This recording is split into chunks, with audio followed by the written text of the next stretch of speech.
Just put the professional skincare tools down, please.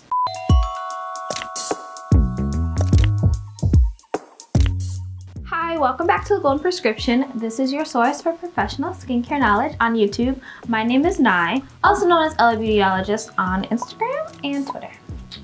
So I've been an esthetician for about 4.5 years. I've been in the beauty spa wellness industry for about 7 years, licensed. And I've been on the internet for like 15 years. So I've seen a lot of trends come and go, specifically skincare. And every year there's always some new and terribly dangerous skincare trend that makes me want to pull all my hair out and cry 1,000 tears. And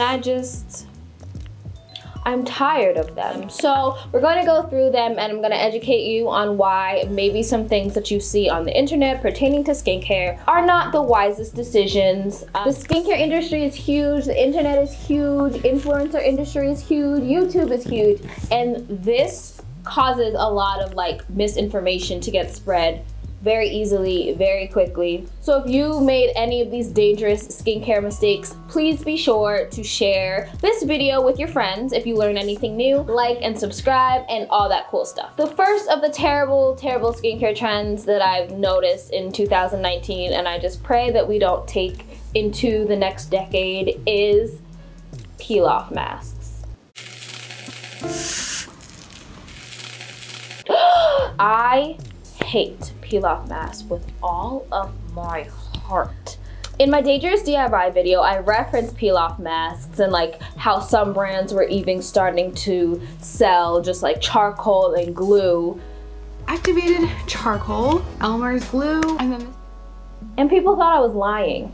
And because they get so popular and they have like a type of viralness to them, it's funny to watch people rip them off their faces, it can be painful, it's interesting, I guess. These masks are everywhere. Like even reputable brands have made peel-off masks because people will buy them and people will take videos of themselves using them, and that will make other people buy them and share them. And generally the point or the reason why people use peel-off masks is to exfoliate and remove blackheads or whiteheads. But like the stuff that makes a peel-off mask stick to your skin and then peel off like rubberized or latexy the way that it does is literally just craft glue. Like those are the ingredients that make it stick to your face that way. They're full of irritants, dyes, drying alcohols. And when you peel it off, essentially what you're doing is ripping out the vellus hair on the face. Now, the vellus hair covers the face and is all over the body. It's just like those little baby fine hairs, peach fuzz essentially, that you may not even really notice. Removing vellus hairs is safe, but what you're doing with a peel-off mask is essentially like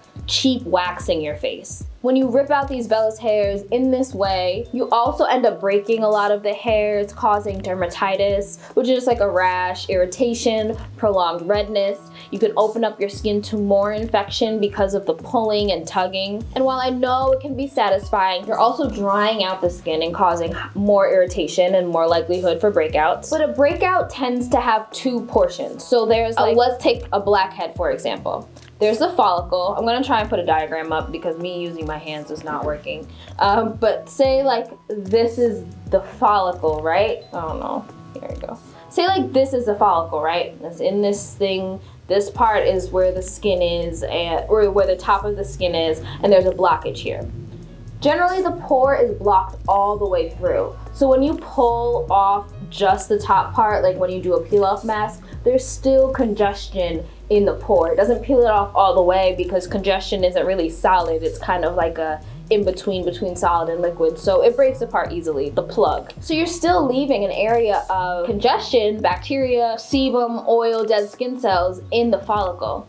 And then you just cause inflammation. So that's a very high risk for more breakouts. And then the other thing is that whatever ingredients it says are in a peel-off mask, it tends to be very low level of those ingredients to the point where they don't do anything. And the formulation, because it has to have all these gross, sticky, drying ingredients in it, it's not actually doing what it says it's supposed to be doing to your skin. And just for clarification, hydrogel masks like the one that you see on my page and that I do often in the studio, those aren't peel-off masks because they don't adhere to the skin. They are just bringing in moisture to the skin. Now, if you're here to tell me that your peel-off mask is gentle, then it's probably just not doing anything, which in that case, you don't need to use it. Now, like I said, the purpose of these peel-off masks tend to be to exfoliate or remove congestion from the skin. Instead, try oil cleansing every night with either a straight oil or like an oil cleansing product that has surfactants in it that will help bind water when you go to rinse it off. Either method of oil cleansing is fine, but oil cleansing does a great job at dissolving the oil and congestion, dead skin in the pores, so you won't have to do a peel-off mask. My other recommendation is, of course, exfoliating with products like salicylic acid that are oil soluble and can exfoliate within the pores, so you never just have to abrasively just try and rip and yank them out. In terms of masks that I do recommend, generally masks that are exfoliating or hydrating are my favorite. Sheet masks are always a good idea because they just hydrate, they deliver serums, and the exfoliating mask can be a great option to smooth and soften the skin. Now, the next terrible skin trend that I've seen late is buying products on Amazon. Amazon is a haven for knockoff beauty products. Hair, makeup, skincare. If it has a high price point or is in high demand, I guarantee that there is some type of knockoff version of it on Amazon. Amazon is known to sell expired product. They're known to sell product that is tampered with, where these fake companies will just make duplicate packaging and put in all kinds of terrible, cheaply made fake ingredients to make you think that you're actually buying the real thing. When skincare ingredients are expired, they're not particularly dangerous, but you are wasting your money because they don't really work. Now, if these products are actually tampered with, they may contain like heavy metals, bacteria, and I hate to say it, but even fecal matter.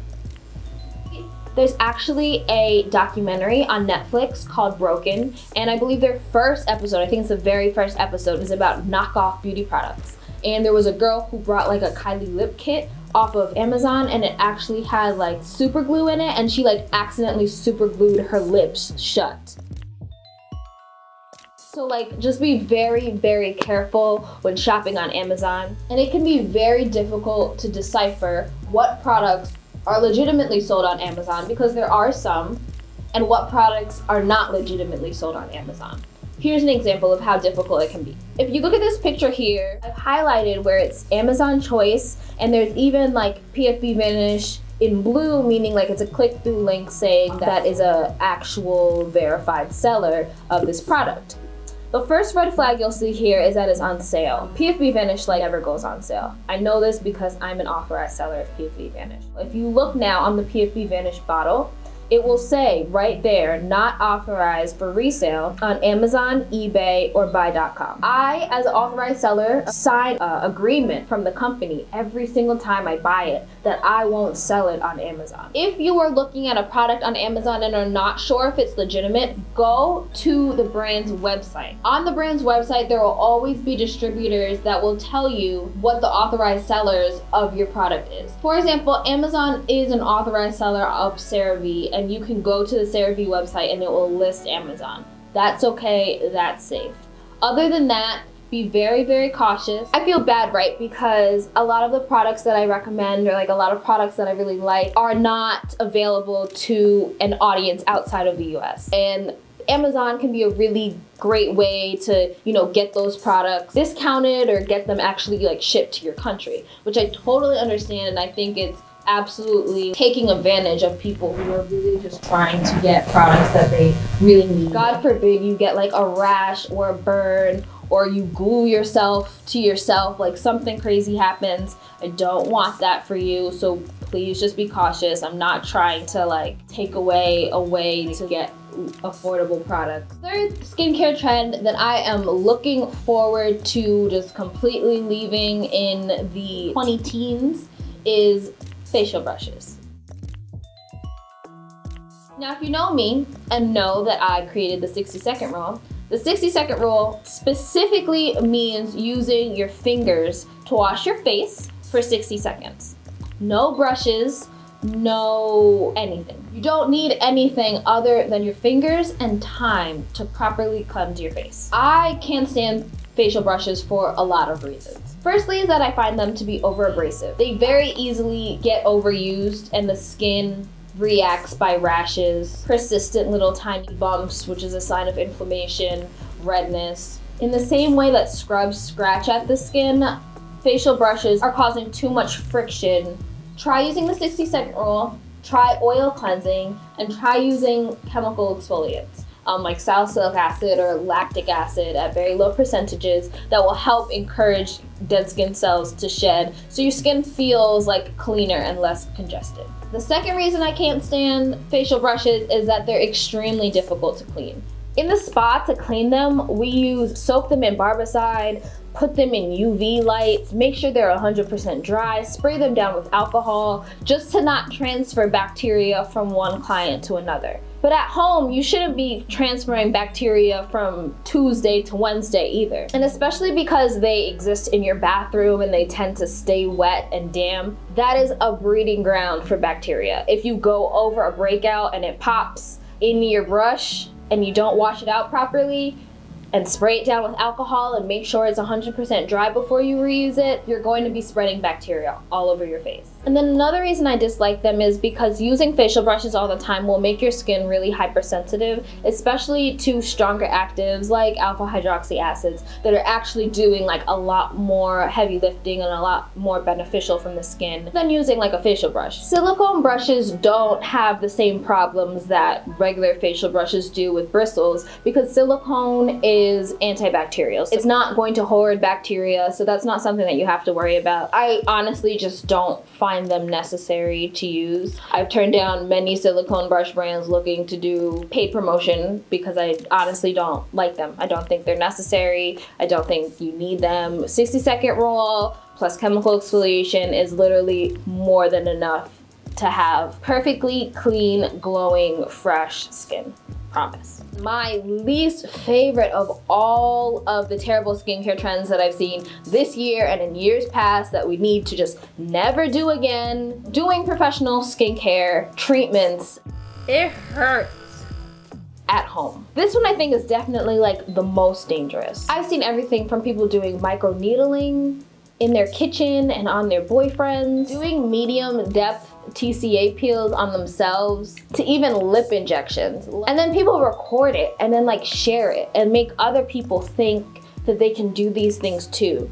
Professionals even make mistakes and cause damage to clients and patients doing these treatments, let alone doing it at home. Like, the idea is terrifying. Firstly, your area isn't sanitized if you're doing it in the bathroom. The toilet is only 6 feet away. Like, I'm flattered that professionals make it look easy to the point where you're like, oh, I could do this. I'm gonna just order these products off of Groupon and I can do this too. But it honestly takes years to make these professional treatments look easy and possible. Not only that, but you're causing open wounds on the skin, especially with microneedling, these injections, chemical peels, and just the risk of spreading bacteria is so high. In aesthetic school, you literally spend like a month just going over the spread of bacteria because of how easy it is to do something like that by mistake. And especially for people of color who are so prone to hyperpigmentation, if your skin scars or bruises and that causes hyperpigmentation, you're stuck with that for years. You have to now spend even more money to do professional treatments to remove these injuries that you inflicted on yourself. And I don't want that for you. Don't let me love your skin more than you love your skin. Like, you have to take care of yourself. I'm gonna do a whole separate video explaining exactly why using those dermal suction tools, it does not look pretty, that claim to remove blackheads are a lie and are dangerous. Chemical peels, microneedling, dermal rollers, and I'm going to be very specific on why you shouldn't use those all over the face, but for the sake of this video, just put the professional skincare tools down. Please. Pretty please.